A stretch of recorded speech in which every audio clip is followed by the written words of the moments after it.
All right, welcome back.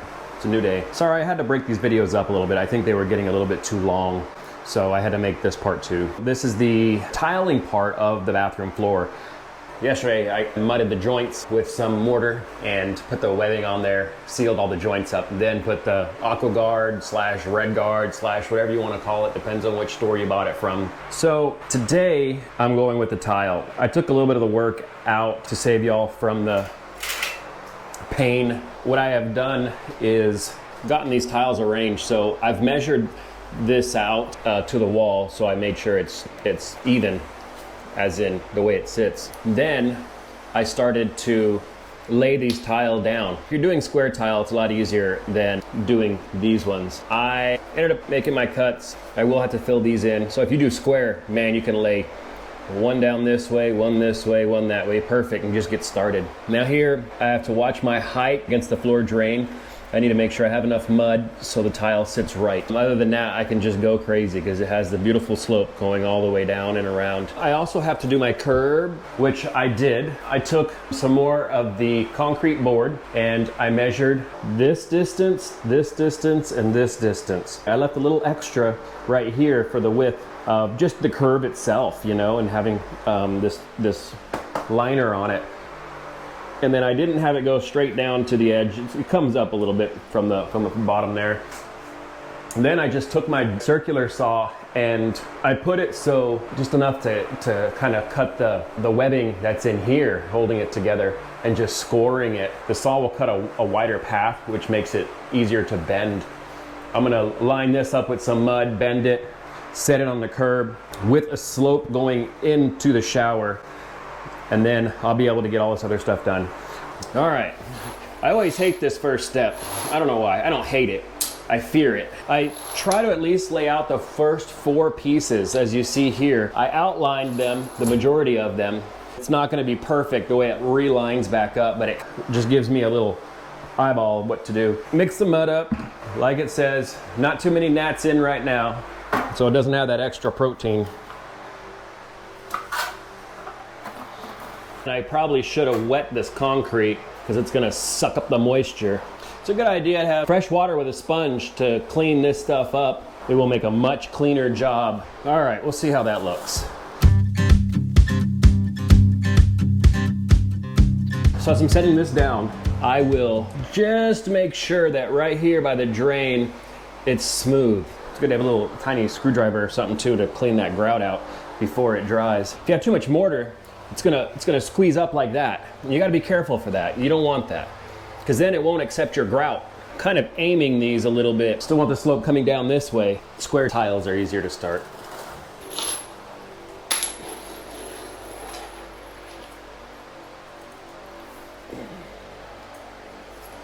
You do want a little bit of mortar pushing up between the mesh on the bottom of these.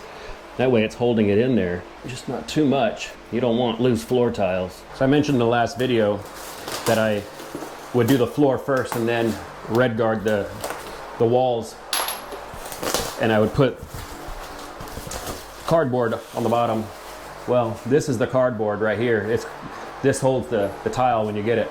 So these are good. I keep them until I'm done with the job, because as I'm tiling, I'm gonna lay this on the floor so I don't drop anything and such on these tiles. Now I know the tile guys out there are probably having a little bit of a heart attack from the way I'm doing this. I'm sorry, I don't mean any disrespect. I'm not a professional. And it may take you 10 minutes to do this job and it'll turn out good. And it'll take me an hour to do it and it'll turn out okay. So I could probably go to about there, there, and there, and there, and there. So there's that mesh on the back of it. You got to get the mortar in there just a little bit. You don't want to fill up the crack completely, but you do want some in there.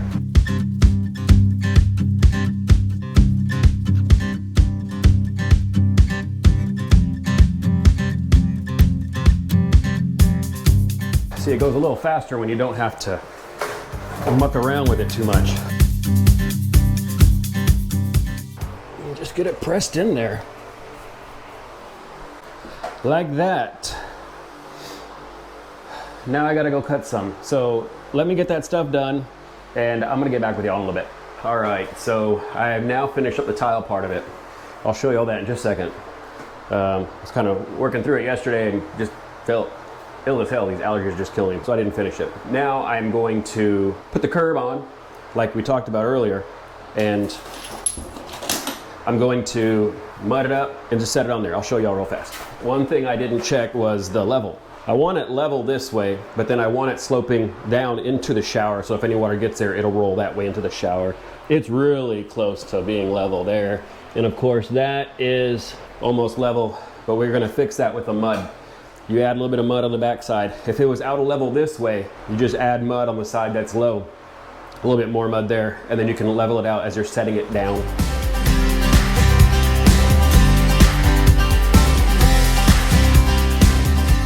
So this is the longer end, that's the shorter end. The shorter end is gonna be inside there. This is the longer end.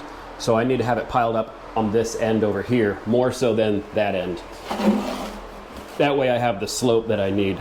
All right, now, here's the tricky part. I have set it on here so I know it worked. I just need to set it on there so that I don't drop all the mud. Now, the bucket. I normally wouldn't have the bucket on here, but it dried overnight. It got a chance to cure. The only part I didn't get was the edge where I had to make a bunch of cuts. So where it's at is dried from overnight. It's cured from overnight. So, but normally if it was still wet, don't do that. You're gonna shift everything.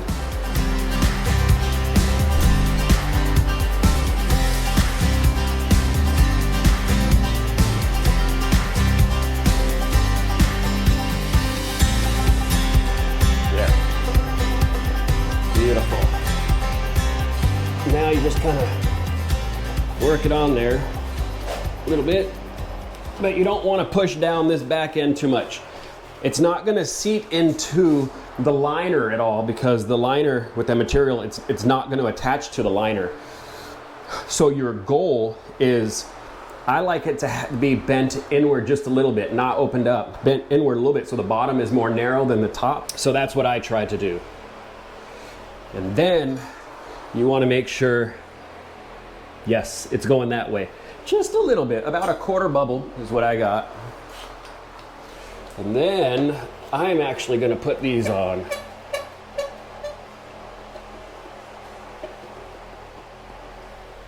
That's going to help me ensure that that end is going to be smaller. That way it kind of clamps on and it won't come off. I am going to shoot a couple of screws on this side. Now, again, make sure you're level every way. And you can adjust that as you need to. Beautiful. All right, I like it. That went pretty smooth.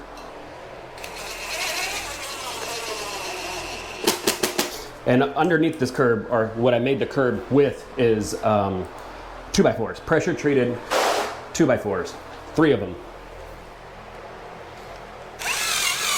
Now that I'm on my last screw, I thought I'd put my safety glasses on. That's it. I almost did it. Almost put pressure on that. That's why I didn't do it before I did the tile, because I always lean on that as I'm reaching over. I didn't get to my goal of finishing at least the first 2 rows of wall tile, but it's all right. I'll just have to do it later. These allergies are bad. My goodness. So here we go. Now, it's not 100% perfect. There is still some stuff I need to clean up on there, but that's the tile. And I think it looks pretty good. Around the edge, the neat thing about putting the floor tile first is when you do your wall tile, you're gonna have a clean edge. So see how that doesn't line up there between these two. That's okay. And even back in there, there's no tile on those two. And that's okay because it's not past the wall. So the wall, when I put the tile on it, it's gonna come out the thickness of the tile plus some mud. So it's gonna be fine. That's it.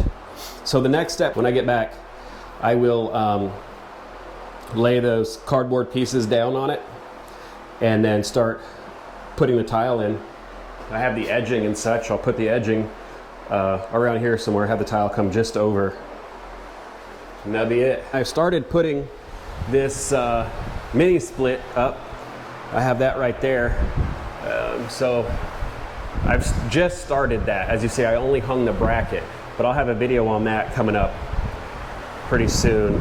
And then in the bathroom, I put up my amazing one fixture. Ooh, oh yeah, and that. So I'm getting things buttoned up. As soon as the tile is done and the mini split is done and my countertops are done, then I can do the flooring. And after the flooring, you know, trimming, doors, I'm done. So, but in effort to get everything done, I also have to do a pressure test on this place. And that's one reason why I am doing this wall here. It's drying pretty good. I'm happy with how things are coming out right now. This is how the corners start out, but they'll be really smooth. I'm gonna put a quick sand on them and then just throw another layer of mud on this whole thing real fast. And then I can clean all this junk out. When I come back this next time, that's another thing on my list to do is I'll probably have to sand it at least one more time quickly, at least around this edge here. It's turning out pretty good thus far. So depending on how it looks, I may have to mud it for the third time. We'll see. It's not gonna be as intricate as inside because this is the shop. So it doesn't have to be perfect, even though I don't really get to the perfect level. But anyway, quick sand on it, texture it, paint it, and then hopefully be able to start putting appliances there, you know, the water heater and the washer dryer, all that kind of stuff, which will really free up a lot of space in this place. Also, it's poultry freezer day on this next trip coming up, so I got to get them ready for the freezer. 25, no, 30, hell, I forgot. It's 30 of them. And then I just got another 25 at the house that just came in. I'm very happy that I'm able to let's say rehome the birds and rehome the eggs. I'm pretty happy with all that. I think it's going pretty good. Kind of helps pay for food and such for the animals. And I need to get the fence done because I still want the bigger animals. Can't wait. Hopefully perennial peanuts will be sprouting pretty soon. We'll see. So still lots of good stuff going on here. I'll be back. Please keep following. And I'll talk to y'all next time. Thanks a lot. Bye.